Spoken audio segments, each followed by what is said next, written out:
गुरु नानक देव जी की प्रेरणादायक साखी, कुंभ का मेला और अंतरात्मा का शुद्धि यज्ञ। यह उस समय की बात है जब जगत गुरु नानक देव जी अपनी पहली उदासी पर थे। चारों ओर अंधविश्वास और कर्मकांडों का बोलबाला था। गुरुजी सत्य का प्रकाश फैलाने के लिए हरिद्वार पहुंचे, जहां कुंभ का महापर्व चल रहा था। हरिद्वार की पवित्र धरती पर लाखों की भीड़ उमड़ी थी। चारों ओर शंखों की गूंज, वेद मंत्रों का पाठ और अगरबत्ती का धुआं था। कड़ाके की ठंड थी, फिर भी लोग मोक्ष की चाह में गंगा की बर्फीली लहरों में डुबकी लगा रहे थे। गुरुजी किनारे पर खड़े होकर यह सब देख रहे थे। उनके साथ उनके परम मित्र और रूहानी रागी भाई मर्दाना जी भी थे।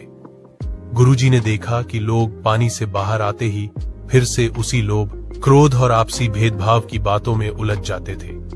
उन्होंने भाई मर्दाना से कहा, मर्दाना, ये लोग देह को तो पवित्र कर रहे हैं, पर आत्मा के भीतर जो जन्मों का मैल जमा है उसे धोने की सुध किसी को नहीं। लोगों को प्रत्यक्ष प्रमाण देने के लिए गुरुजी ने एक अद्भुत लीला रची। उन्होंने मिट्टी का एक पुराना घड़ा लिया। उन्होंने उस घड़े के अंदर नाली का गंदा पानी और बदबूदार कीचड़ भर दिया और ऊपर से उसका मुंह कसकर बंद कर दिया। इसके बाद गुरुजी गंगा के किनारे बैठ गए और उस घड़े को बाहर से बहुत ही बारीकी और मेहनत से साफ करने लगे। वे रेत और मलमल के कपड़े से उसे इतना रगड़ रहे थे कि मिट्टी का वह घड़ा सोने की तरह चमकने लगा। जो भी वहां से गुजरता वह उस चमकते हुए सुंदर घड़े को देखकर रुक जाता।